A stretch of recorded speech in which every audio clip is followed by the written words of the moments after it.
જો અહીંયા નોર્મલી આપણી પોતાની સરાઉન્ડિંગ લાઈફ જે ખરી અત્યાર સુધીનું જીવન અને અત્યારે બી અને ભવિષ્યમાં પણ અને સાથે સાથે આપણો પરિવાર સાથે સાથે બહારના લોકો પણ બધાની અંદર જે જીવવાની એક મતલબ ડ્રાઈવન ફોર્સ લાગે છે, જીવન જીવવા માટે જે આપણે ડ્રાઈવન ફોર્સ જે લાગે છે એના મુખ્ય કારણમાં આ બે જ વસ્તુ છે. કાં તો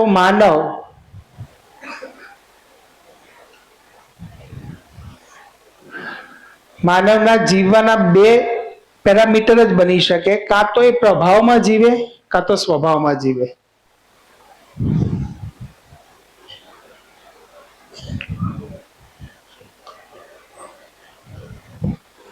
ઓકે, પ્રભાવ જ જનરલી ઘણીવાર દબાવ પેદા કરતો હોય છે.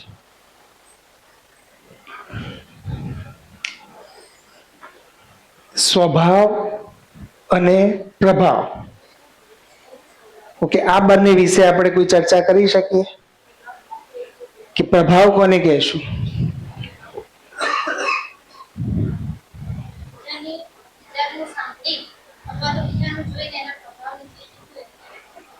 બીજાને જોઈને એના પ્રભાવ નીચે પરિસ્થિતિને તાબે થઈને. ઓકે ઓકે, એવું ક્યાંય ખરું કે જેનાથી હું પ્રભાવિત થઉં છું એનાથી તમે બી પ્રભાવિત થશો કે ત્રીજો વ્યક્તિ બી પ્રભાવિત થશે? બધાના પ્રભાવિત થવાના પેરામીટર સેમ છે? વ્યક્તિગત પ્રશ્ન થઈ ગયો ને. મારું પ્રભાવિત થવું એ મારા અંદર રહેલી કોઈ એવી અપેક્ષા જ છે અને અપેક્ષા સાથે સામેવાળો વ્યક્તિ જીવે છે એટલે હું પ્રભાવિત થાઉં છું. જેવી રીતે એક એક્ઝામ્પલ આપો તમને. સપોઝ મારે ગાડી લાવવી છે, મારા અંદર એક અપેક્ષા પેદા થઈ. એવા એક વ્યક્તિને મેં જોયો જેની પાસે ખૂબ સરસ ગાડી છે, એટલે કનેક્શન બન્યું. કયું કનેક્શન બન્યું? મારા અંદર રહેલી એક ફ્રીક્વન્સી હતી, એક અપેક્ષા હતી. એ અપેક્ષા સામેવાળો એ પ્રમાણે જીવે છે, એની પાસે એ વસ્તુ છે અને ત્યાં હું એ અપેક્ષાથી જોડાયો એટલે હું એ વ્યક્તિ અથવા એ વસ્તુ અથવા એ ઘટનાના પ્રભાવમાં આવ્યો. આની સિમ્પલ એક્ઝામ્પલ લઈએ કે તો આપણે પ્રભાવથી જીવીએ છીએ કે સ્વભાવથી? તો પ્રભાવથી જીવવામાં મોટા ભાગના જે પણ પેઇન છે, જે દુઃખ છે, એનું કારણ પ્રભાવ છે. એને થોડું આપણે ફેલાવીએ ધીમે ધીમે કે સ્વભાવ એટલે શું?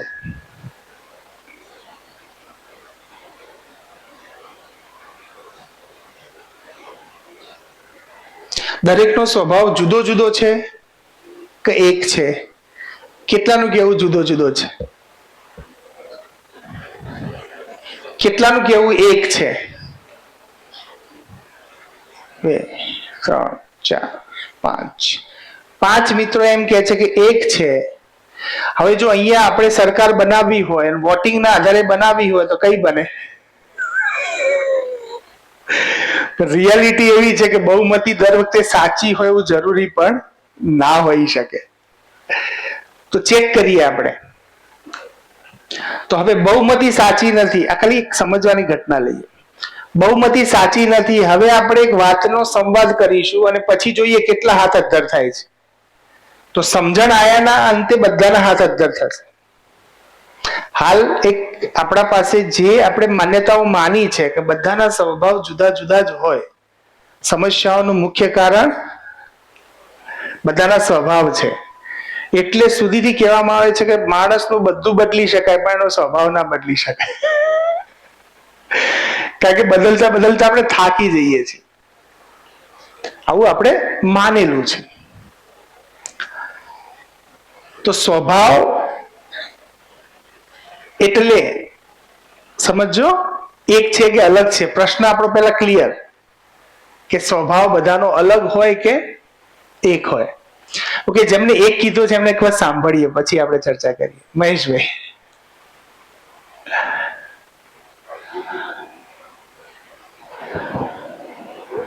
માણસનો જે સ્વભાવ છે એઝ પર નેચર જે છે એ એક જ છે. પ્રકૃતિના ડિઝાઇન પ્રમાણે માનવ રિએક્ટ કરતો હોય છે. બરાબર. તો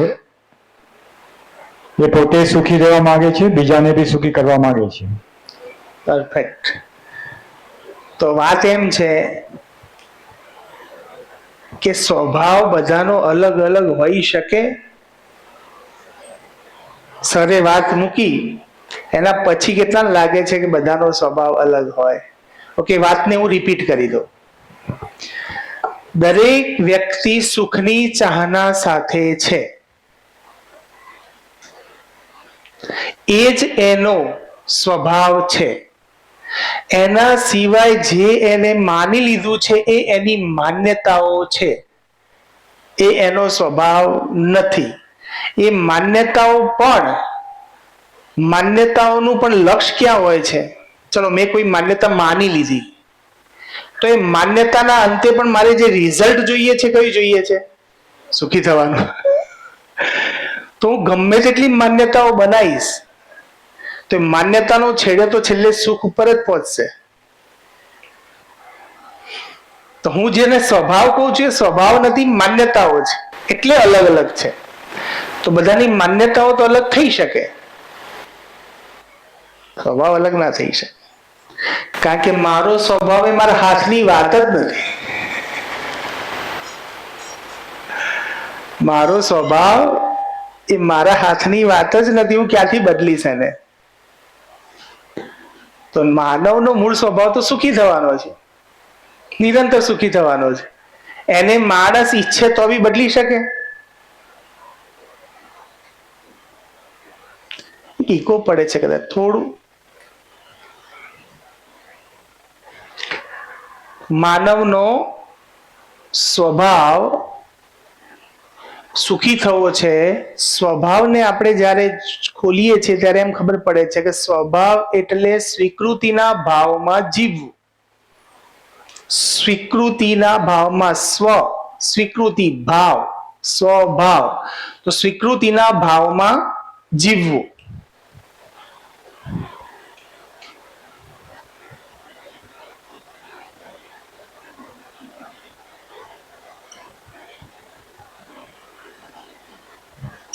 હવે આ વાક્ય જ મોટી સમસ્યા છે. મારે કેટલા સ્વીકૃતિ આપવાની? આ જે શબ્દ છે ને એ જ આપણને, જો આટલો શબ્દ પાર થઈ ગયો ને તો મજા જ મજા છે. તો સ્વીકૃતિના ભાવમાં જીવવું એટલે આપણે એક બીજું સેન્ટેન્સ લખતા હતા, એક શબ્દ લખતા હતા કે સ્વીકૃતિ બરાબર સુખ, અસ્વીકૃતિ બરાબર દુઃખ. તો હું સામેવાળા વ્યક્તિને સ્વીકૃતિ ક્યારે આપી શકીશ? જ્યારે મારી નજરમાં એને જોવાના પેરામીટર એ અસ્તિત્વની ડિઝાઇન પ્રમાણે હશે, ત્યારે જ સ્વીકૃતિ આવશે. મતલબ ઘટના જેવી છે એવી જોવાની મારી દ્રષ્ટિ ઉત્પન્ન થશે તો જ હું એને સ્વીકૃતિ આપી શકીશ. મતલબ દરેક માનવને જે આપણે ઊંચ નીચ, નાનો મોટો શરીરથી, જે રીતે આપણે બાળક હોય તો આપણે એમ કે આ તો બાળક છે, કે બોલવા પાછળનો ભાવ શું છે? હું મોટો છું, હું સમજદાર છું ને હજી નાનો છે, એને સમજ નથી. તો જ્યાં આપણે એક ભાગ પાડી દીધા કે નાનો ને હું મોટો, પણ શરીરથી મોટા હોઈએ છીએ. ઘણી વાર તો આપણે બહુ ઓબ્ઝર્વ કરીએ ને આપણા નાના નાના બાળકોને, તો ખ્યાલ આવે કે યાર આના જેટલી બુદ્ધિ મારામાં બી નથી.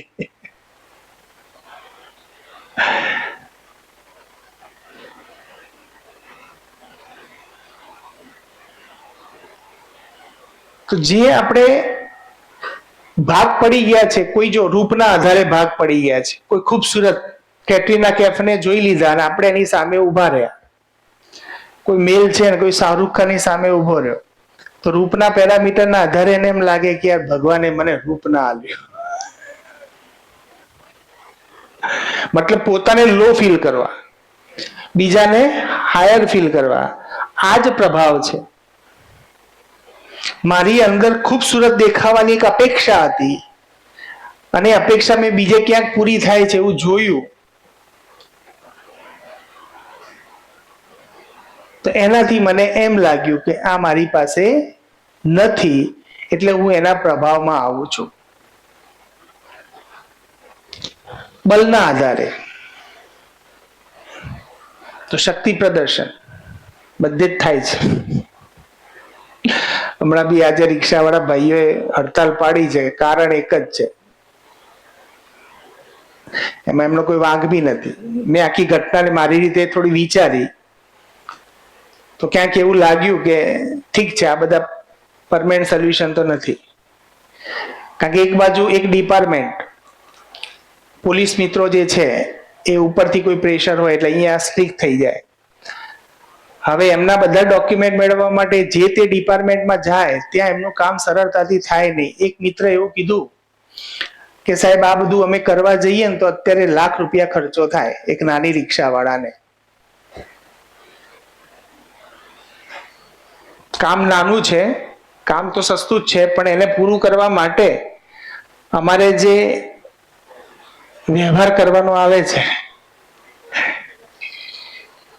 તો જો સિસ્ટમ ક્યારે પૂર્ણ નહીં હોય ને, સપોઝ અહીંયાથી હું તમને કહીશ કે ભાઈ છોકરા ઉપર ગુસ્સો ન કરવો જોઈએ, ઓકે, મારા કહેવાથી થઈ જશે? નહીં થાય. આપણો સહિયારો પ્રયાસ હશે ને તો આપણે સ્વર્ગ બનાવી શકશું. આપણા બધાની યાત્રા કોમન હશે ત્યારે સંભવ છે. એક વ્યક્તિથી તો નહીં થાય, કંઈક સિસ્ટમથી બી નહીં થાય. આજે ખાલી મેનેજમેન્ટ વિચારશે તોય નહીં થાય, ખાલી ટીચર્સ વિચારશે તોય નહીં થાય, ખાલી સેવક મિત્રો વિચારશે તોય નહીં થાય. આપણે બધાની એક જવાબદારી બને છે કે બધા ભેગા થઈને એ દિશામાં કામ કરવું પડશે. હમણાં જ એક એવો ઓપિનિયન મળ્યો મને, જો સારી વાત છે શેર કરી દઉં તમારી સાથે, કે દીપાને એ લોકો અહીંયા આવ્યા હતા, એટલે ગઈકાલે કદાચ એક અમારા સોનલબેન અમારા ઘરે કામ કરવા આવે છે આમાંથી એક. તો સોનલબેનનો ઓપિનિયન તમને કહું, એમની રજા નથી લેતો પણ કહી દઉં, સારી વાત છે એમાં ક્યાં રજા લેવી. એમને એમ કહ્યું કે આજથી 1.5-2 વર્ષ પહેલા યોગેશ સર જે હતા એ આજે નથી.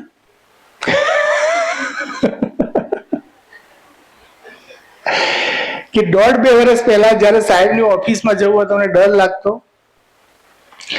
ઓકે, ડર લાગે ત્યારે સાહેબ ઘણી વાર છણકો મારીને પણ વાત કરે તો અંદરથી અમે ઘવાઈ જતા.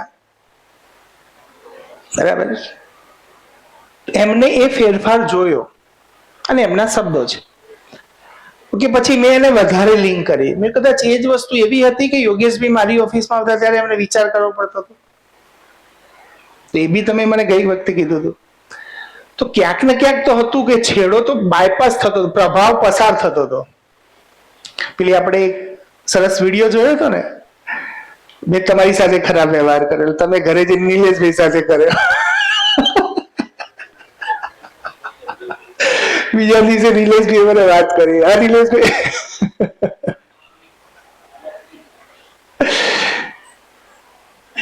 જે વસ્તુ જેવી છે એવી આપણે જોઈએ, વ્યવસ્થાના ભાગરૂપે જોઈએ તો ક્યારે આપણને એવી નહીં લાગે કે કોઈ મને પનિશ કરી રહ્યું છે. અને વ્યવસ્થાના ભાગરૂપે નહીં જોઈએ અને વ્યક્તિગત રીતે જોઈશું ત્યારે કદાચ એના અંદર આપણી સાથે થયેલો અન્યાય દેખાશે. પરંતુ રિયલમાં એક વ્યવસ્થાનો ભાગ છે તો એ સેન્સથી આપણને એમાં કમ્પ્લેન ઊભી નહીં થાય, કારણ કે દરેક વ્યક્તિ પોતાનો રોલ નિભાવે છે. હમણાં જ આપણે પીટી ટીચર્સની વાત હતી, એમને ઘરે કઈ કામ હતું, રજા જોતી હતી, પીટી ટીચર કોઈ હતા નહીં. યોગેશભાઈએ વાત કરી કોઈ છે નહીં, તો મેં પ્રકાશભાઈને થોડું ક્યાંક મન દુઃખ લાગ્યું હશે મે બી, મેં પ્રકાશભાઈ આવ્યા ત્યારે મેં પ્રકાશભાઈને વાત કરી. મેં કીધું સાહેબ તમે પ્રિન્સિપલની જગ્યાએ હોત તો શું કરત? પછી એમને કીધું વાત સાચી છે કે હું બી એ બી ખોટા નથી, હું બી ખોટો નથી. છેલ્લે મારી ઓફિસમાંથી નીકળતા પહેલા એમને એ શબ્દ મને કીધો કે જો સાહેબ આપણે આજે આ સંવાદ ના થયો હોત તો હું મારા મગજમાં થોટ પ્રોસેસ ત્યાં સુધીથી પહોંચી ગઈ હતી કે રિઝાઇન લેટર આલ દો. જો આપણે નાની નાની બાબતમાં કેવા ગવાઈ જઈએ છીએ, કેમ આપણે વ્યક્ત કેમ નથી થઈ શકતા? એવી કઈ માન્યતાઓ આપણને રોકે છે? આ તમને રિયલ એક્ઝામ્પલ આપણા પરિવારના જ કહું ને, શું કહો છુપાવું? અરે કઈ છે નહીં, સારી જ બાબત છે ને, એમાં કઈ પ્રકાશભાઈનો વાંક નથી કે યોગેશભાઈનો વાંક નથી, ક્યાંક સંવાદનો અભાવ છે. આપણે આપણી વાત પૂરેપૂરી મૂકી નથી શક્યા, કારણ કે રિયલમાં નેચરની ડિઝાઇનમાં એવું છે કે માનવ જાનબૂझकर ગલતી કરતા નહીં હે. જ્યારે આ એંગલથી સામેવાળા વ્યક્તિને આપણે જોઈએ છીએ ત્યારે તમને એના પર ગુસ્સો નહીં આવે.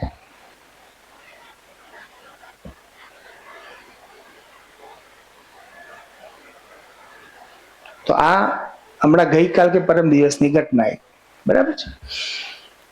પછી મેં એમને કહ્યું કે ચલો અહીંયા આપણે વ્યવસ્થા કરીએ પ્રોક્સીની, તો પછી પ્રોક્સીની વ્યવસ્થા થઈ ગઈ, કામ થઈ બી ગયું એમ. પણ આપણે એક નાની વસ્તુને લઈને થોટ પ્રોસેસને ક્યાં સુધીથી લઈ જઈએ છીએ? આપણે ઘણીવાર નાની નાની બાબતોમાં પ્રભાવિત થઈ જઈએ છીએ, જે વાતમાં વિશેષ કંઈ હોતું નથી. અગાઉ બી મેં તમારી સાથે ઘટના શેર કરી હતી. પેલા તો પ્રકાશ સર તો વિચારતા હતા, અમારા એક બેને તો લખીને આલી દીધું.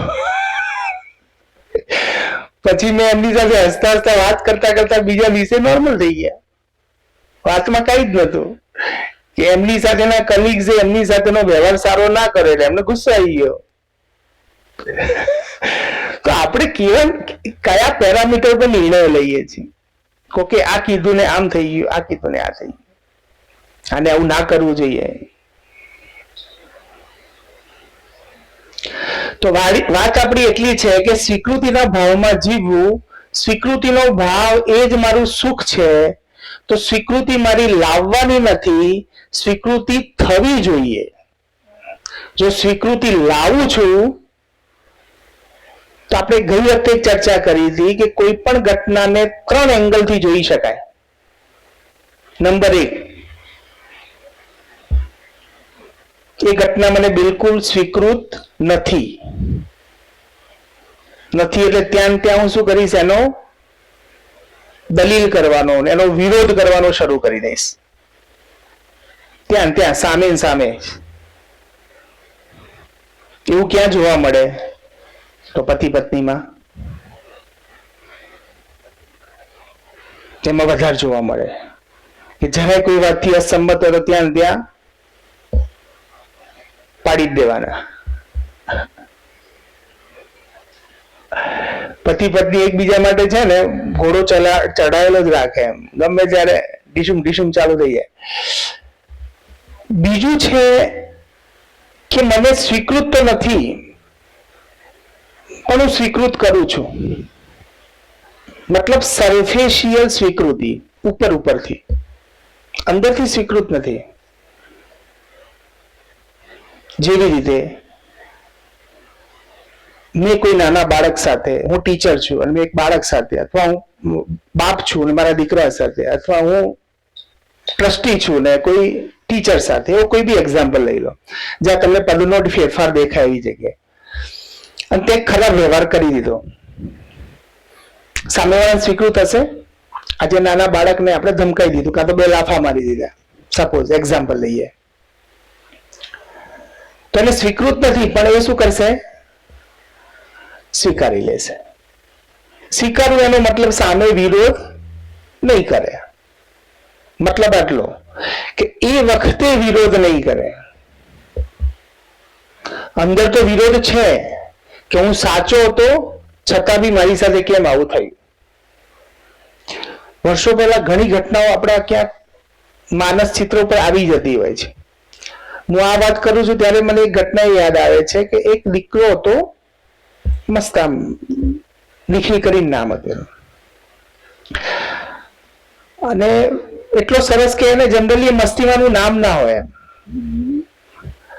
હવે એક વખત એવું થયું કે ક્લાસમાં કોઈ નાની મોટી ઘટના ઘટી, અને મારા એક સાહેબ હતા જે સુપરવાઇઝરમાં પહેલા, એ સીધા ક્લાસમાં ગયા અને સ્થિતિને કંટ્રોલ કરવા માટે પહેલો જ નિખિલ હાથમાં આવી ગયો. બોલો, હવે એવું થાય ને, ઝૂંડ હોય એટલે શું થાય માણસ. તો નિખિલ હાથમાં આવી ગયો. તો નિખિલને બરાબર 2-4 જોરથી બધાને જોતા મારી દીધા. નિખિલ બિલકુલ બોલ્યા વગર ત્યાંથી નીકળી ગયો. આ ઘટનાને પત્યા પછી 3-4 દિવસ પછી એક વખત જે રીતે ઔપચારિક વાત થતી હોય એવી રીતે એક બાળક મારી પાસે આવીને એને મને કીધું કે સાહેબ તમને આ વાતની ખબર છે? એવો કોઈ મુદ્દો નીકળ્યો ને એને વાત મૂકી કે નિખિલને સરે માર્યો હતો. મને તેમ થયું કે આ છોકરાને મારે. મેં તો હાલ ક્યાં છે? એટલે કે લાઇબ્રેરીમાં બેઠો છું. મેં બોલાવજો બેટા. પછી બોલાવી મેં વાત કરી. મેં તો બેટા શું થયું? તો કે તને માર પડીને તે મને કીધું નહીં, તારો તો વાંક હોય એવું મારા માન્યામાં નથી આવતું. એટલે કે સર વાંક તો નતો, પણ ઠીક છે સર છે મારે ને એમાં શું. જો છોકરાની સ્વીકૃતિ જુઓ કે મને કઈ ખોટું નથી લાગ્યું, તમારે કે સરને કઈ કહેવું નથી. સરને તો મારે આમે કઈ નથી કહેવું, પણ આવું થાય તો મારે સરનું ધ્યાન તો દોરવું જોઈએ ને કે ભાઈ આવી રીતે નિર્દોષ બાળક ઉપર આપણે હાથ કેવી રીતે આપણો ઉપડે. ઘટનાને હેન્ડલ કરવા માટે આપણે ગમે તે વ્યક્તિને ગમે તે રીતે પનિશમેન્ટ કરી દઈશું તો કેવી રીતે ચાલશે?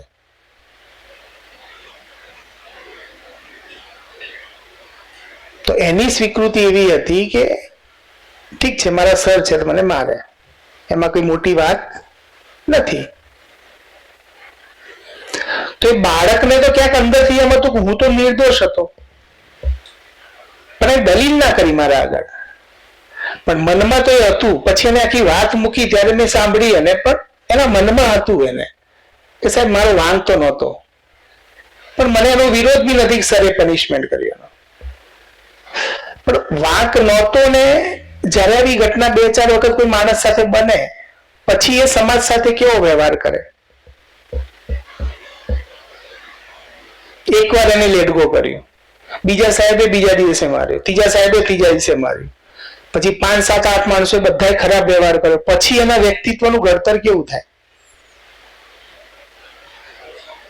તો આવું કે આપણા પરિવારમાં થાય છે, જોવાનું. આપણા ક્લાસરૂમમાં થાય છે, જોવાનું. આપણી આજુબાજુ ક્યાં થાય છે તો જોવાનું. અને એમાં આપણાથી જેટલું ઘટતું હોય એટલું આપણે કરવાનું. હું નથી કૂદી પડો, પણ ઘટના ખોટી છે તો એને જોઈને એના અંદર જે વાત મૂકી શકાય મૂકવી જોઈએ. જો સંબંધનો પ્રભાવ કેવો પડે? આજે રિક્ષાવાળા મિત્રોએ બધી સ્કૂલોમાં હડતાલ કરી, બરાબર? ઓકે, આખા ગુજરાતમાં છે કઈ, બરાબર છે? તો આપણા રિક્ષાવાળા ભાઈઓએ આપણને પૂછ્યું કે સર તમે કહેતા હોત તો અમે હડતાલ પાડીએ. કેટલો મોટો નિર્ણય! આખા ગુજરાતના અગેન્સ્ટ જવા માટે તૈયાર થયા. કેમ?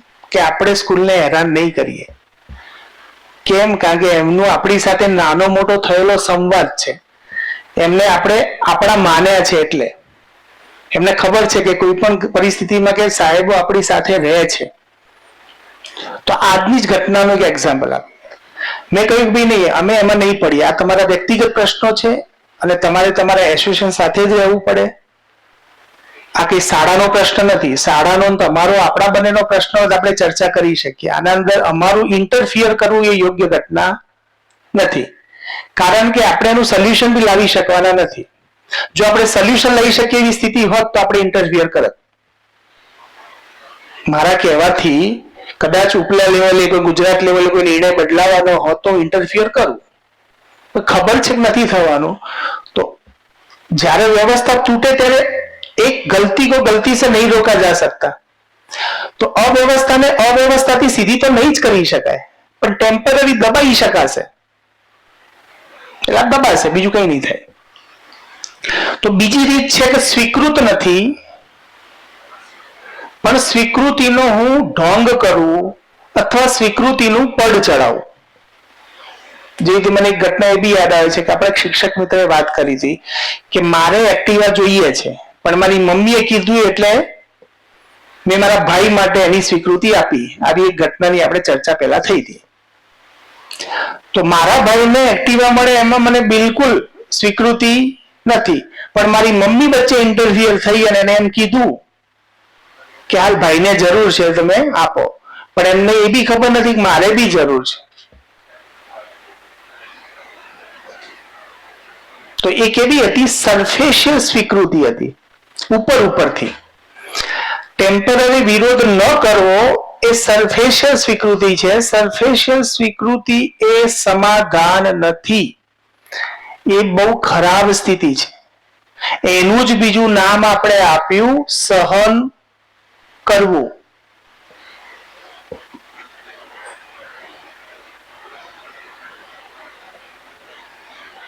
નંબર 1, સંપૂર્ણ અસ્વીકૃતિ. કોઈ પણ ઘટનાને જોવાના પેરામીટર 3 જ હોય, બીજા ના હોય. દાખલા તરીકે કોઈ ઘટના ઘટી, સારી ખોટી ગમે તેવી, તો આટલી વસ્તુથી આપણે કદાચ એને ચેક કરીશું તો આપણને ખબર છે કે આ ઘટનામાં મારે કેવો પ્રતિભાવ આપવો જોઈએ. મારે પ્રતિક્રિયા કરાય કે પ્રતિભાવ અપાય? તો પ્રતિક્રિયા એટલે રિએક્ટ, તરત રિએક્ટ કરવું. પ્રતિભાવ એટલે ઘટના જેવી છે એવી જોયા પછી રિસ્પોન્સ. તો રિસ્પોન્સ એ નેગેટિવ વસ્તુ નથી, રિસ્પોન્સ એ સંવાદનો ભાગ છે, અને રિએક્ટ એ વિવાદનો ભાગ છે. જ્યારે હું વિવાદ કરું છું એ રિએક્ટ કરવાનું છે, અને સંવાદ છે એ રિસ્પોન્સ આપીએ છીએ આપણે. તો ઘટના ને 3 રીતે દેખાય. નંબર 1, પહેલા તો સંપૂર્ણ અસ્વીકૃતિ, જ્યાં ટોટલ વિરોધ છે, વિવાદ છે, જ્યાં રિએક્ટ કરવાનું છે. જ્યારે મને ઘટના સ્વીકૃત નહીં હોય તો એને તરત રિએક્ટ કરીશ. આ નેચરની ડિઝાઇન જ છે. જો શરીરની બી ડિઝાઇન એવી છે, તમે જો ફિઝિકલ જોઈએ ને આપણે તો બી એવું છે. આપણા શરીરમાં કોઈ ગુમડું થાય ને તો આખા શરીરની એન્ટીબોડી એની પાછળ લાગી જાય.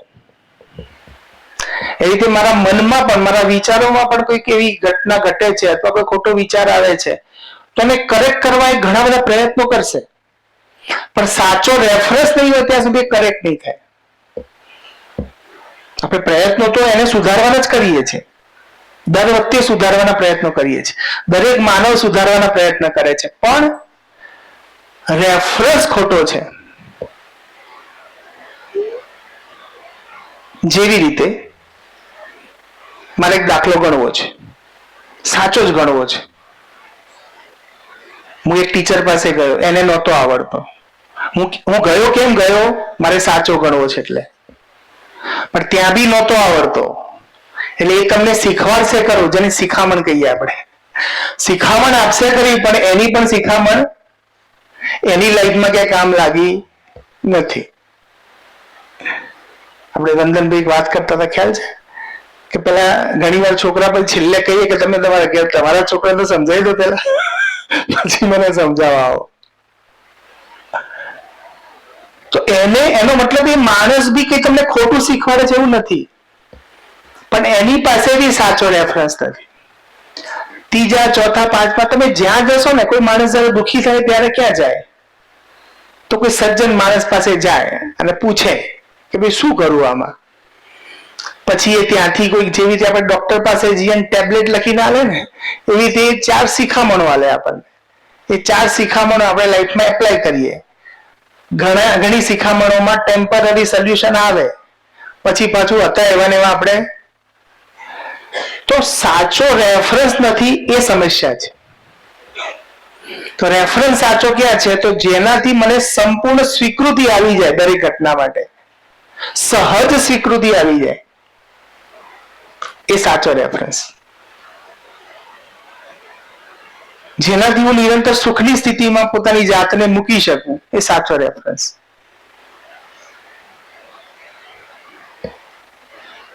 જેવી રીતે 1-2 બાળકો લડાવીને ઘરે આવે અને ઘરે પપ્પાને કીધું, પપ્પા જો આને મને માર્યો. એટલે પપ્પા એને એમ કે બેટા માર ખાઈને નવાતું હશે, હું પછી જોઈ લઈશ પાછળ જે થશે, અત્યારે 2-4 તું લગાડીને આવ. જો એમનો આશય બી એવો હતો કે આમ કરીને એનું પ્રોબ્લેમનું સોલ્યુશન આવે, પણ એવું કરશે એટલે શું થશે? પેલા એના પપ્પાને કહે છે, એના પપ્પા કે માર ખવાતું હશે, તું એકલો ના પહોંચ્યો, 2-4 જણા ભેગા થઈને મંડી પડજો. તો એવી દુખી કરવા નથી માંગતા. એમની ઈચ્છા છે કે મારું છોકરું રોજ લડીને આવે, રોજ વગાડીને આવે. એવું કોઈ પેરેન્ટ્સને, દુનિયાના કોઈ પેરેન્ટ્સને મન થાય? પણ પેરેન્ટ્સને જ ખબર નથી કે આ સલાહથી આઉટકમ શું આવે, અથવા આપણને જ ખ્યાલ નથી કે આ કરવાથી એના છેલ્લા રિઝલ્ટ શું આવે. કારણ કે આખું ચિત્ર આપણે જોતા નથી. જ્યારે હોલ પિક્ચર જોઈએ ને ત્યારે કેવો વ્યવહાર કરવો ને ક્લિયર થઈ જાય. હવે કાલે એક સરસ મજાનો વિડીયો હું મહેશભાઈને બતાવતો હતો. એક સરસ મોટિવેશનલ સ્પીકર હતા, મોટો સરસ અહીંયા ટીલ્લો કર્યો હતો અને કીધું હતું કે તમારા દીકરાઓ તમે ઘરડા થાવ ત્યારે તમને મૂકી ના જતા રહે એના માટે આટલું આટલું કરો. જો લોકો જે મોટિવેશનલ સ્પીકરો શું કરે કે અત્યારની સમસ્યાઓ પકડે અને સમસ્યાઓ પર લોકોને કઈ ક્યાં ભ્રમિત કરી શકાય. મને તો બધા હવે તકલીફ એવી થઈ ગઈ છે, ઘણા સમયથી એવું થાય છે. સારું થયું વંદનભાઈ આયા, મારે વાત ચર્ચા થઈ ગઈ. પહેલા હું બુકો ખૂબ વાંચતો, બરાબર, બુકો વાંચું ને એટલે પહેલા બુક પૂરી કરતો. હવે એવું થાય છે કે હું બુક વાંચું છું ને, અમારું વ્યક્તિગત સમસ્યા કહું છું, એને સમસ્યા જે શું છે મને જ ખબર નથી. બુક વાંચતા વાંચતા 4-5 પેજ થાય ને એટલે આખા લેખકની સમીક્ષા થઈ જાય. સમીક્ષા થઈ જાય એટલે એમ થાય કે હવે આ સમય બગાડવા બરાબર છે, બાજુ મૂકી દો. પહેલા આપણે આખી બુક વાંચતા વાંચતા સમજતા કે લેખક શું કહેવા માંગે છે. પછી હવે એવું થાય છે કે જયારે બુક વાંચવાની શરૂ કરો તો 4-5 પેજ વાંચો ને એટલે આખી એની માનસિકતા સામે આવી જ જાય, કયા એંગલ થી વાત થઈ રહી છે. કોઈ તમને આવેગિત કરવા માંગે છે કે કોઈ તમને સાચી સલાહ આપવા માંગે છે. તો મેં સારા સ્વેટ માર્ટન આ બધાની બુકો, હમણાં એક બુક મારા હાથમાં પતલી આવી ગઈ, એની સમીક્ષા વાળી બુક હતી. મેં તો હવે આખી બુક નથી વાંચી, આવી પતલી બુક વાંચીને ટ્રાય કરો. એમાં એમની કોઈ પોતાની જે બુકો હતી ને કે ધનવાન કેવી રીતે બનવું, આ બધા અમુક બુકો છે એમની. બુકના નામ એ શીર્ષક ખ્યાલ નથી. તો એ બધી બુકોની નાની સમીક્ષાની બુક હતી, હું વાંચતો હતો. અને મેં વાંચતા યથાર્થ અને પેલા છોકરાઓ ટાબરિયા આવે તમે બધા બેસો મારી બાજુ, હું વાંચું ને તમે સાંભળો. મેં વાંચવાની શરૂ કરી તો એની અંદર અમુક શબ્દો એવા આવે, ઘણા બધા શબ્દો હતા, ખાલી 1-2 તમને કહું કે માણસને જિંદગીમાં દુઃખ આવે ને એટલે એના સામે સંઘર્ષ કરવો જોઈએ, દુઃખને ગણકારવું ના જોઈએ. દુઃખને ગણકારવું ના જોઈએ, પણ દુઃખ છે એનું શું? હવે આ વાક્ય પકડજો તમે. માણસને જયારે જીવનમાં દુઃખ આવે ત્યારે દુઃખને ગણકારવું ન જોઈએ અને એને સતત પ્રયત્ન કરતા રહેવું જોઈએ. મતલબ મારા પોઈન્ટ ઓફ વ્યૂથી એવો નીકળ્યો કે દુઃખ છે તો ભલે રહ્યું, એને સાથે જ લેતા જાઓ અને આગળ વધતા જાઓ. હવે જ્યારે આપણું દર્શન એવું કહે છે કે દુઃખનું તો અસ્તિત્વ જ નથી. હવે જેનું અસ્તિત્વ નથી એને તમે કેવી રીતે લઈ જઈ શકશો? દુઃખને સાથે કેવી રીતે લઈ જઈ? જે છે જ નહીં, રિયલમાં જ નથી.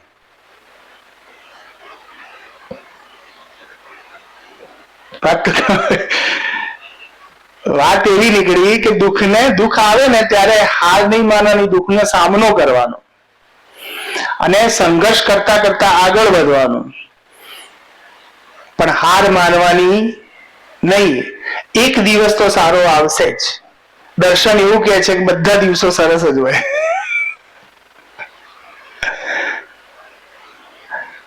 આપણું ધ્યાન એ જગ્યાએ જાય કે દુઃખ જનરેટ કરનાર હું જ છું. મારી માન્યતાએ દુઃખ પેદા કર્યું છે, સોલ્યુશન બી મારી પાસે છે, હું એને બહાર કેવી રીતે શોધીશ? તો આટલી વાત મેં એમને સમજાવી કે દુઃખ તો છે જ નહીં. આવું છોકરાઓ સાથે ચર્ચા કરી. પછી 2-3 પેજ આગળ વાંચ્યા પછી મેં કીધું, એક દુઃખ વાળું બીજું સેન્ટેન્સ આવ્યું. એટલે એમાંથી એક જણ બોલ્યો, મેં તો આ બરાબર લખ્યું છે. મેં પૂછ્યું આ બધા છઠ્ઠા સાતમાના છોકરા, મેં તો બરાબર સેન્ટેન્સ લખ્યું છે કે ના. મેં શું આવે એમાં કે દુઃખ તો માસા હોય જ નહીં, ના હોય ને સાથે કેવી રીતે લઈ જવાય? સારી ખબર પડી ગઈ સર. જે છે જ નહીં અસ્તિત્વમાં એને હું લઈ કેવી જઈ શકું? એ તો ભ્રમ છે. મારી સાથે કંઈક આવી શકે એવું હોય તો સુખ જ છે, દુઃખ આવી જ ના શકે. તો આપણે બધા ક્યાંક દુઃખી છીએ તો પકડવાનું એ છે ખરેખર દુઃખ છે કે મેં બનાવેલું છે, મારાથી સર્જન થયું છે કે ખરેખર દુઃખ છે. હવે એના ઉપર આપણે પછી અભ્યાસ કરવો પડે, જાતે વિચારવું પડે. બીજું છે સરફેશિયલ સ્વીકૃતિ, એટલે કે ઉપર ઉપરથી સ્વીકૃતિ. એમ સરફેશિયલ સ્વીકૃતિ એટલે હું વિરોધ કરતો નથી, સામેવાળાને સાંભળું છું, સાંભળતો બી નથી. સાંભળવું એ અલગ ઘટના થઈ ગઈ. અસ્વીકૃતિમાં સંભળાય. પેલા મને એમ કહો, મને સામેવાળો વ્યક્તિ સ્વીકૃત નથી. હવે તમને લાગે હું અહીંયાથી બોલું છું, તમને મારું વ્યક્તિત્વ સ્વીકૃત જ નથી. સંભળાય? હા, બેસી શકું કોઈ સીએલ ના કારણે ગમે, પણ સાંભળવાની સ્થિતિ તો નહીં બને.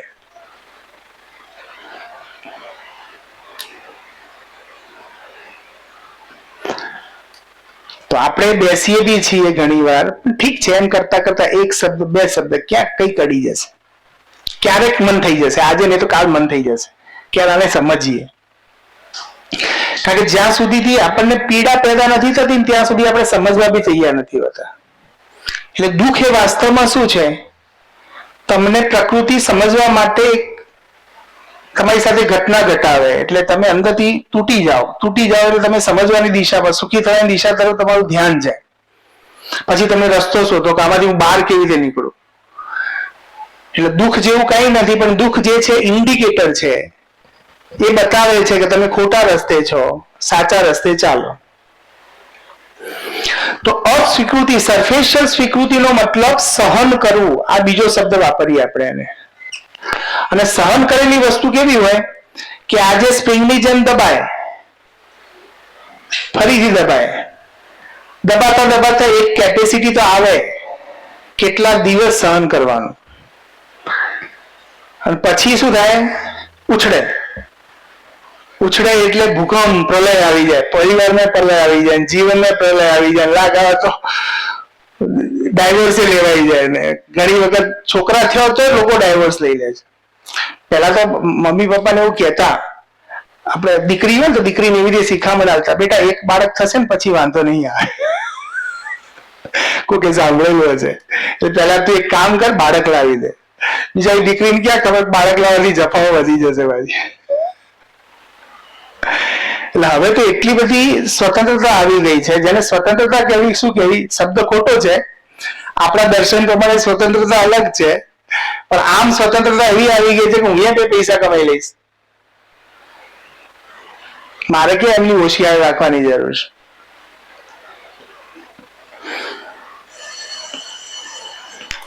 તો આવું પરિવારમાં દરેક જગ્યાએ સામાજિક લેવલે દેખાય છે. તો એ કારણ કે એક પરિવારના છત નીચે રહીએ છીએ. ઘણા પતિ પત્ની બધા એમ કે અમારે તો બહુ સરસ ચાલે છે. એટલે મારા એક મિત્ર હમણાં આવ્યા છે, મને કે અમારે તો આમ બીજી કોઈ સમસ્યા નથી. એ તો મારે સરસ જ ચાલતું હતું. કઈ સેન્સમાં સરસ ચાલતું હતું કે એની જરૂરિયાતો હું પૂરી કરતો, મારી જરૂરિયાત એ પૂરી કરતી. કઈ જરૂરિયાતો? તો જિંદા રહેવાની. જિંદા રહેવાની એનો મતલબ કે શારીરિક, બરાબર છે, એને ગમે તે લઈએ આપણે. પછી મારા શરીરને સાચવવા માટે જમવાની જરૂર પડે તો મને જમવાનું બનાવીને આપે. એના શરીરને સાચવવા માટે કોઈ આભૂષણોની જરૂર પડે તો હું લઈ આપું. પછી આભૂષણોથી મારે માન સન્માન જોઈએ છે, અલગ વાત થઈ ગઈ. પણ વાત એટલી છે કે એને અમુક એની અપેક્ષાઓ હતી હું પૂરી કરતો, મારી અપેક્ષાઓ એ પૂરી કરતી, એમ કરતા કરતા જીવન તો સરસ ચાલતું. પણ ક્યારે નિરાંત એક સોફા પર બેસીને બે જણાએ વાતો કરી હોય એવા દિવસો યાદ નથી આવતા. હતા નહીં કે યાદ નથી આવતા ખબર નથી. ધ્યાન જ હમણાં ગયું. તો અત્યારે અમે હોસ્પિટલ ગયા હતા, તો બહાર બેઠા અમને કોઈ હળબડાટ નથી. અમે બે જણા હતા અને અમુક બે ચાર ઘટનાઓ લઈને ચર્ચા ચાલુ કરી નાખી. તો મજા આવે. પછી તો દર્શનના પોઈન્ટ ઓફ વ્યૂ થી જયારે સોલ્યુશન ઓરિએન્ટેડ વાતો કરીએ ને ત્યારે તો કલાકો ક્યાં જ અત્યારે ખબર નથી પડતી કે આ થયું હતું તો આવું થવું જોઈએ. ઓકે, એકબીજા પર ધ્યાન બી દોરીએ, જો આ વખતે તમે આ ખોટું કર્યું હતું તો ખબર પડે કે ભાઈ હા આ વખતે આપણે બી અંદર હલી ગયા હતા. આપણે એમને કહીએ ભાઈ જો આ વખતે તમારે આ થયું હતું, તો એક નિખાલસતાથી જે સ્પષ્ટ સાથે વાતો થાય અને કલાકો જતા ખબર ના પડે. એટલે આરામથી 4-5 પેશન્ટ હતા તો બી મેં સાહેબને ફોન ના કર્યો, મેં તો આરામથી જઈએ છીએ. મારા ટાઈમ 11-10 થાય એના પહેલા તો સાહેબને મળી લે છે. આરામથી પછી ગયા અને મળે ને બતાવી. તો આવી નિરાંતે વાતો કરવાનો સમય મેં આજથી પહેલા જોયો નહોતો. મારી લાઈફની વાત કરું, તમારી લાઈફમાં શું છે તમે જોઈ લેજો. કારણ કે વાત કરવા, સંવાદ કરવા કન્ટેન્ટ તો જોઈએ ને. આપણી પાસે કન્ટેન્ટ જ એ છે કે પેલા સમાજમાં પેલા આમ કર્યું હતું ને આમ કરવું જોઈતું હતું, અને આમ કરવું હતું આમ કરવું જોઈતું હતું, કોને શું કરવું જોઈતું હતું. મતલબ પારકી પંચાયતમાંથી ટાઈમ જ નથી મળતો આપણને. આપણે લોકો વિશે એટલું બધું વિચારીએ છીએ કે લોકોને નવરા કરવા માંગીએ છીએ શું એમ, બીજાનું બહુ વિચારીએ છીએ, પોતાના પર તો ધ્યાન જ નથી જતું. આવું મારું વ્યક્તિગત ધ્યાન જાય છે. તો એક છે સરફેશિયલ અસ્વીકૃતિ, એટલે મતલબ અસ્વીકૃતિ છે એક પ્રકારની, આ સ્વીકૃતિ નથી. ખાલી બાર-બારથી હું વિરોધ નથી કરતો. તો પરિવારની અંદર જ્યારે પણ મતભેદ અથવા એકબીજાથી મનમોટાવ થઈ જાય છે એના મુખ્ય કારણો આ છે. અને એવું થાય છે કે સાસુઓ વચ્ચે પણ આમ સરસ ચાલતું, પણ એક દિવસ જ્યારે પ્રલય થઈ જાય પછી નાની નાની બાબતો જે સ્ટોર કરેલી હતી પહેલા દિવસથી એ બધી નીકળે. બે પતિ પત્ની ઝઘડા કરતા હોય ત્યારે વાત કંઈક હોય ને પછી એમના પિયરે બી જતી રહે, પિયર પક્ષ બી આવી જાય, પિયર પક્ષ થી પાછી પેઢીઓ બી આવી જાય ઝઘડો કરતા કરતા. હવે પેલા લોકો તો ખબર બી નથી કે અહીંયા શું હતું શું નથી એમ. કે તારા પપ્પાને તો આ હતું, પછી પેલા માઇક્રો ઓબ્ઝર્વેશન કરેલા, સ્ટોરેજ કરેલા બધા કન્ટેન્ટ બહાર નીકળે. તો એ સ્વીકૃતિ હોય ને તો કન્ટેન્ટ જ ડેવલપ ના થાય. કહેવા જેવું રહે જ નહીં, સ્વીકૃતિ હતી. જ્યારે ત્યારે હતું કે એમાં કોઈનો વાંક હતો નહીં. મતલબ જેવી સમસ્યા ઉત્પન્ન થાય છે ને એવી શાંત થઈ જાય છે. આપણે આ સંવાદ સિસ્ટમ ડેવલપ કરવા પાછળનું ઘણા લોકો જેને પ્રોપરલી નહીં સમજ્યા હોય ને એમને થોડું આકરું બી લાગતું હશે. ઈમેજ સંવાદ જે વ્યવસ્થા ઉભી કરી છે એમાં ઘણાને આકરું લાગતું હશે, પણ તમને ખબર નથી કે એ જ સંવાદ સિસ્ટમ એવી છે કે જે આપણને આગળ લઈ જશે. આપણી અવ્યવસ્થા ક્યાંક અજાણતા જ થાય છે, આપણાથી અજાણતા જ ભૂલો થાય છે. એના ઉપર ધ્યાન જવાથી આપણી ગાડી ટ્રેક ઉપર ચાલવાની શરૂ થઈ જશે ઓટોમેટિક, બિલકુલ ખરાબ વ્યવહાર વગર. અને એ મારો જ ગ્રોથ છે.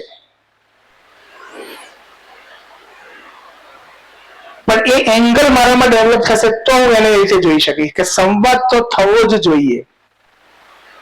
અને બિલકુલ ભાષા ભાઈ બહેનની, પરિવારની ભાષા સાથે જ વાત કરવાની છે. ભલે પહેલા ભાષામાં પરિવાર આવે પછી ભાવમાં પરિવાર આવશે, ટાઈમ લાગશે, કઈ વાંધો નહીં, પણ સંબોધન એ તો પ્રોપર કરશું આપણે. તો આમાંથી હજી પણ મેમ સર ભાષા બહુ ચાલે છે. કેટલા લોકોએ ભાઈ બહેન કહેવાનું શરૂ કર્યું? ખાલી ભાઈ બહેન કહેવાનું શરૂઆત. હા, તો હજી આપણે આપણા ઉપર કામ કરવાની જરૂરિયાત છે. થોડું ઓકવર્ડ લાગશે થોડા દિવસ કે આ શું સ્કૂલમાં ભાઈ બહેન બરાબર છે. ના પણ છે, જો અત્યારે બી સવારે છે ને મારે આપણા ટ્રાન્સપોર્ટ વાળા મિત્રો સાથે પણ સંવાદ ચાલુ થઈ ગયો. તમને ખ્યાલ છે? એમના પણ ઈમેલ એડ્રેસ આવી. મેં રાતે એમને મેસેજ કર્યો તો બી આવી માહિતી મળી છે મને. તો એમને પણ સામેથી કીધું તમે બધા ડોક્યુમેન્ટ તૈયાર કરી દેશો, એવો મારી સાથે મેલથી સંવાદ જ થયો છે. તો એમનો વિશ્વાસ સ્કૂલ પ્રત્યે એટલે વધી રહ્યો છે કે ટ્રાન્સપરન્સી આવે છે. એમને એમ થાય કે ભાઈ સાહેબ પણ આ બાબતનું ધ્યાન રાખીને મારું ધ્યાન દોરે છે. ઓકે, પછી એમ બી આવે, એમનો જયારે મેસેજ આવે તો મારે વાંચવા હું બધાને ફોરવર્ડ કરીશ. એમને સ્પષ્ટ લખ્યું છે ગોપાલભાઈએ કે ગિરીશભાઈ, એમને ગિરીશ સર નથી લખ્યું, મેં એમને કીધું નથી કે તમે આમ કરજો, પણ મેં જયારે મારી સાથે 2.5-3 કલાક બેઠા તે 5 મિત્રો, મેં એમને ભાઈ ભાઈ કહીને જ સંબોધન કર્યું છે. અને એમને આજે જે મને મેલ કર્યો એમાં સ્પષ્ટ લખ્યું છે, ગિરીશભાઈ આજે અમે બધા આ યુનિયન આવી રીતે ભેગું થઈને એની ચર્ચા મારા આગળ એમને મેલથી જ કરી છે, પછી મને ફોન કરીને બોલાવે છે. તો એમના મનની વાત આપણા સુધીથી પહોંચી ને, જો પહોંચશે જ નહીં તો ઈમેલ સંવાદ સિસ્ટમ કોઈના ઓબ્ઝર્વેશન માટે નથી. આપણે બધા એકબીજા પર ધ્યાન રાખીને બધા ઊંઘમાં અને બેહોશીમાં હોઈએ તો જાગી જઈએ. ઘણા જાગવામાં તકલીફ પડે. સવારે પેલું છોકરું ઊંઘ્યું હોય કે બેટા ઉઠો ઉઠો એટલે એને બહુ જોર આવે, એમ ઉઠવું ગમે નહીં ઘણાને, પણ ઉઠ્યા વગર ઉદ્ધાર બી નથી ને. ઉઠ્યા વગર આ સવારની જ વાત કરું, 4 ઊંઘ્યો તો મેં કીધું બેટા ઉઠવું નથી 2 કલાક ઊંઘી રહ્યા પછી વાર. તો ઉઠવું પસંદ નથી અલગ વસ્તુ છે, પણ મારો મને ગ્રોથ અને મારે જાગૃતિની યાત્રામાં જવું હોય તો મારું સજગ થવું, મારું હોશમાં આવવું એ પહેલી જ પ્રાયોરિટી છે. તો હું હોશમાં ક્યાં રહીશ? પરિવારમાં બી હોશમાં રહીશ, જ્યાં કામ કરીશ તેમાં રહીશ, જે જગ્યાએ મારું માનવનું માનવ સાથેનું ઇન્ટરેક્શન થશે દરેક જગ્યાએ હોશમાં રહીને કામ કરીશ. તો બીજી વાત આ છે. અને ત્રીજી જે વસ્તુ છે એ છે, એને થોડું વધારે સારા શબ્દોમાં કહીએ તો સહજ સ્વીકૃતિ. આ સહજ સ્વીકૃતિ ત્યારે જ આવી શકે કે જ્યારે મને મારી પાસે એનો સાચો જવાબ હોય. શબ્દોમાં નહીં, મને જ્યારે સામેવાળા વ્યક્તિમાં એક જીવન દેખાય ત્યારે સમાન. જીવન દેખાવ એનો મતલબ કે કોઈ આવું ફિઝિકલ નહીં. જીવન દેખાવ એનો મતલબ એમ થાય કે જેટલા પણ આપણે અહીંયા સૂત્રો મૂકીએ છીએ કે કોઈ માનવ જાનબૂझकर ગલતી કરતા નહીં હૈ, તો એ વાત જેને મને સામેવાળામાં પણ દેખાય તો કેવી રીતે દેખાય? તો મારે પોતાનું ઓબ્ઝર્વેશન એ રીતે કરવું પડશે કે મેં મારી જિંદગીમાં જાણી જોઈને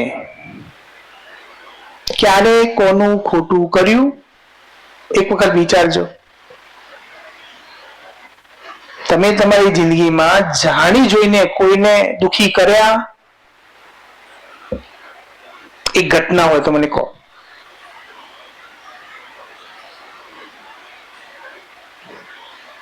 જાણી જોઈને તમે કોઈને દુખી કર્યા?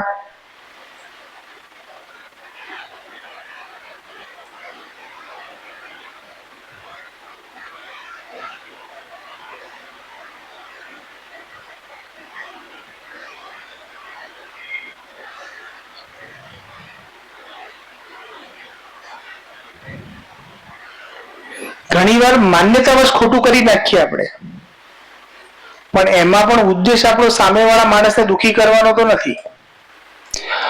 તો મને મારા ઇન્ટેન્શન ઉપર એક ટકો બી ડાઉટ નથી કે હું જાણી જોઈને કોઈનું ખરાબ કરી શકું. તો મને સામેવાળાના ઇન્ટેન્શન ઉપર કેમ ડાઉટ જાય છે? કારણ કે હું મારી જાતને માણસ સમજુ છું ને એને પ્રાણી સમજુ છું. મને એમ લાગે કે આ માણસ નથી, હું જ માણસ છું.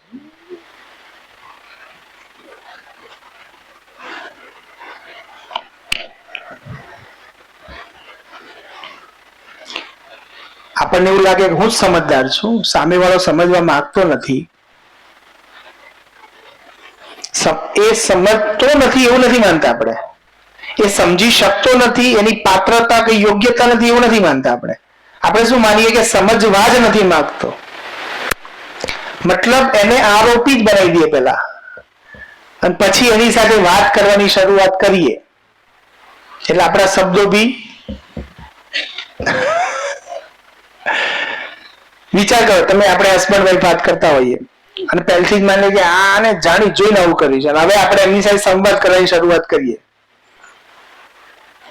ત્યારે આપણા શબ્દોમાં શું આવે?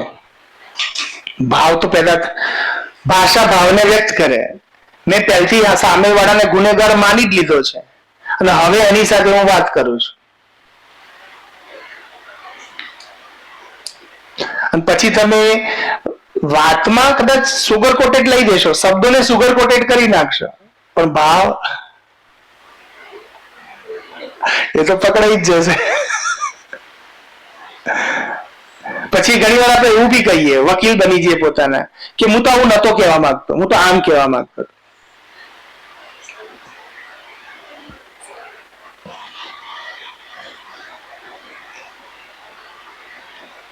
તમે જયારે બહુ સજગ થઈને આવી ઘટનાઓ જાતે જોઈએ ને આપણે, એટલે આપણને પોતાની મજા આવે અંદરથી, એમ જાણે કે જો આવું કેવું કરી રહ્યો છું, હું જાણી જોઈને કરી રહ્યો છું છતાં બી આવું કરી રહ્યો છું. મને ખબર છે કે આમાં મેં જ ભૂલ કરી છે, છતાં હું સામેવાળાને કેવો ખોટો પાડી રહ્યો છું.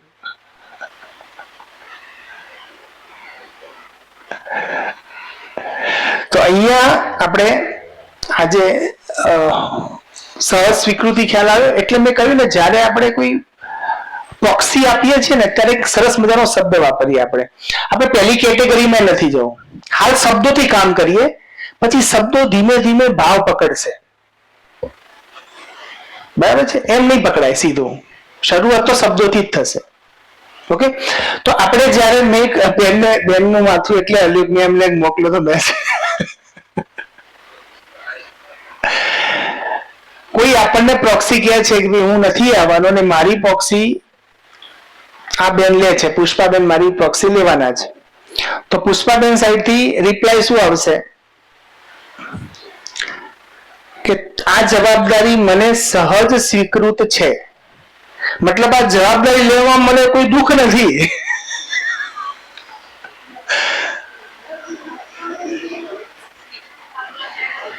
આપણે ઇંગ્લિશમાં એને શું કહી શકીએ? Natural acceptance. ખાલી એક્સેપ્ટ નથી કરતો એટલે આપણે પેલી બીજી કેટેગરીમાં ના ઘૂસી જઈએ, જાણતા અજાણતા. જવાબદારી તો લઈ લીધી પણ યાર રાખ રોજ કરવાનો. તો બીજી કેટેગરી છે ને, બહુ ખરાબ છે. શબ્દો થોડા આપણે વ્યવસ્થિત એવા વાપરીએ. પહેલું તો હવે છોડી જ દો આપણે, પણ બીજું જાણતા અજાણતા કરતા હોઈએ છીએ. તો આપણે જ્યારે પણ સામેવાળો સંમતિ આપે ત્યારે ભાઈ બેન એ સંબોધન છે, વંદન, કોઈ આદરણીય લાગે તો વંદન કીધું, જે કીધું તમે. પછી જ્યારે આવી કોઈ જવાબદારી તમને આપે ત્યારે જવાબદારીમાં આપણે એવી રીતે લખીશું કે ભાઈ આ જવાબદારી મને સહજ સ્વીકૃત છે. તો આવી રીતે આપણે ભેગા મળીને કામ કરશું. કોઈની સાથે પણ અન્યાય નહીં થાય એની ખાતરી છે. પણ જ્યાં સુધીથી મારી સમજની યાત્રામાં કોઈ ગેપ છે ત્યાં સુધીથી કદાચ આ વસ્તુ આપણા સમજમાં ના આવે ત્યાં સુધી થોડું પેઇન રહેશે, પણ રિઝલ્ટ તો સારા જ આવશે. મારો ભાઈ દારૂ પીતો હોય અને હું જોઈ રહું તો એ સારી ઘટના કે ખરાબ ઘટના? એનાથી એનું કલ્યાણ થશે કે એનું બરબાદી થશે? તો બસ ધ્યાનાકર્ષણ એક આવી ઘટના છે, એને નેગેટિવ નહીં લઈએ આપણે. ક્યાંક મારાથી કોઈ કામમાં ચૂક થઈ છે અને કોઈ મારું ધ્યાન દોરે છે તો એ મારા માટે તો ઉદ્ધારકનું કામ કરે છે. જેથી મારી પત્ની મારી સાથે ખરાબ વ્યવહાર કરે ને હું એની સાથે સારો વ્યવહાર કરી જાણું તો એ મારા માટે ઉદ્ધારક છે.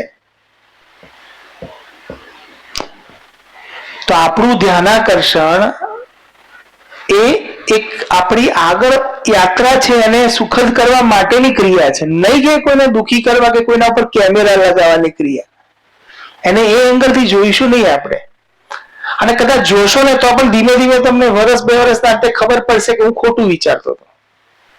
હાલ પણ એ વિચારો આવશે, એક નવી સિસ્ટમ છે વિચારો આવશે, પણ 2 વર્ષના અંતે તમને એમ થશે કે આ જ એક એવી વ્યવસ્થા હતી કે જેના કારણે આપણે આટલે પહોંચ્યા છીએ અને આ જ વ્યવસ્થા એવી હતી કે જેને મારા જીવનમાં બદલાવ લાવ્યો છે. એટલે હાલ ગલ્પે ભલે વિચાર આવે એના રિઝલ્ટ શું આવવાના છે હું તો સારી રીતે અનુમાન લગાવી જ શકું છું. અને એટલે જ પૂરેપૂરા આત્મવિશ્વાસ સાથે તમારા આગળ આ વાતને મૂકી છે, પ્રયોગ નથી કર્યો. આમાં રિઝલ્ટ સારા આવવાના જ છે. આપણા બધાની કાર્યક્ષમતા પણ વધવાની જ છે અને આપણા બધાનો આર્થિક માનસિક જે ગણીએ બધા જ પ્રકારનો ગ્રોથ થવાનો જ છે. રિઝલ્ટ લાવતા કદાચ 2, 3, 4 વર્ષ લાગે, વિશેષ કોઈ નહીં થાય. તો નેક્સ્ટ ટાઈમમાં આપણે એવું કરશું કે આ ઘટનાના 3 ઓપિનિયન મેં આપ્યા. એક પ્રેક્ટિસ તમે કરી શકો કે તમારી લાઈફમાં આ અઠવાડિયામાં જેટલી ઘટનાઓ ઘટી એને તમે કઈ કેટેગરીમાં મૂકો છો, નંબર 1 માં, નંબર 2 માં કે નંબર 3 માં. ઓકે, અને પછી એના રિઝલ્ટ જુઓ. જો પહેલી અને બીજી વસ્તુ છે ને અસ્વીકૃતિના જ ભાગ છે, એટલે બેમાં પેઇન થશે. ત્રીજી ઘટના છે એમાં પેઇન રિલીફ થશે, દુઃખ નહીં લાગે કોઈ પણ ઘટનાના અંતે. તો એ દ્રષ્ટિ મને ત્યારે ડેવલપ થશે જ્યારે સામેવાળા વ્યક્તિમાં મને માનવ દેખાય, મને એક જીવન દેખાય, મને એટલી ખબર પડે કે એ બી કોઈ જાણી જોઈને મને દુઃખી કરવા માંગતો નથી. આ દ્રષ્ટિ મને એનામાં દેખાય ત્યારે મારું દુઃખ રિલીફ થશે. આ વસ્તુમાં મારે અલ્ટિમેટ આજે તો આના ઉપર ઘણી બધી ચર્ચા કરવી હતી, પણ હજી શનિવાર નેક્સ્ટ આવશે એ વખતે આપણે આ જ ટોપિકને આગળ વધારશું. સ્વભાવ ઉપર તો ખાસ ચર્ચા નહોતી કરવી, પણ આજે ચર્ચા એની થઈ. નેક્સ્ટ ટાઈમમાં આપણે પ્રભાવ શું છે એના ઉપર ચર્ચા કરશું, ડિટેલિંગમાં ચર્ચા કરશું કે આપણે ક્યાં ફસાઈ જઈએ છીએ, આપણને કોણ ફસાઈ દે છે, ટ્રેપ થઈ જઈએ છીએ આપણે. બરાબર? તો ધન્યવાદ, મળીએ છીએ આવતા શનિવારે પાછા.